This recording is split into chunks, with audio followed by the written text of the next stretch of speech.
So today's Technophobia fear, really, we're going to talk about time, because we only have a little bit of time each day, and if you're not using technology effectively, it can eat up a lot of time. The biggest complaint that my service desk always gets from owner managers is they're not fast enough to respond.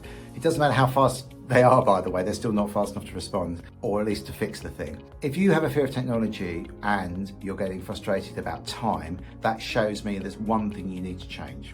And that is to think about investing in time alongside technology, because technology is a tool to help you. And if you don't know how to use the tool effectively, it's always that phrase, isn't it? A poor workman blames his tools. But if you're not using that technology effectively, you're doing yourself a disservice and you're getting frustrated with technology, so your team are going to get frustrated.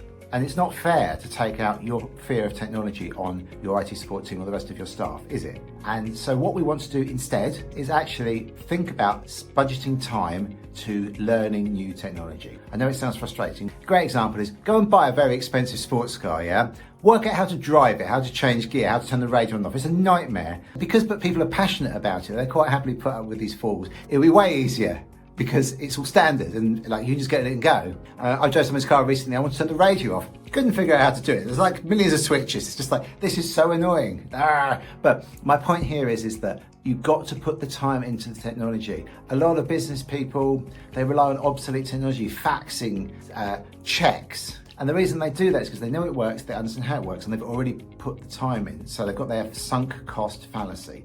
But actually, if you move on to new technology, it will save you time if you use it effectively. And I see people do things like they've got hundreds and hundreds of thousands of emails. It's just like, what are you doing? Or they spend hours filing them away. No, stop doing that. And the problem here is that they've not put the time into using the technology effectively to figure out how to do it with best practice. And really, your IT people, or possibly your strategic leadership, when it comes to technology, should be helping you work out where to focus that energy. So at the moment, I strongly recommend you look at artificial intelligence, OpenAI, ChatGPT stuff, because that's going to have a massive impact on your business. You've really got to get to grips with it, and it's happening right now. So anyway, that's all from me today. Don't worry though, it's very simple. We're just going to dedicate some time each week to learning about technology so it's less frustrating, okay? Thanks very much, and if you've got any comments, let me know below, and if you've got any thoughts you'd like to have a chat, please get in touch. Again, my contact details are below. Look forward to speaking to you soon. Cheers, bye-bye.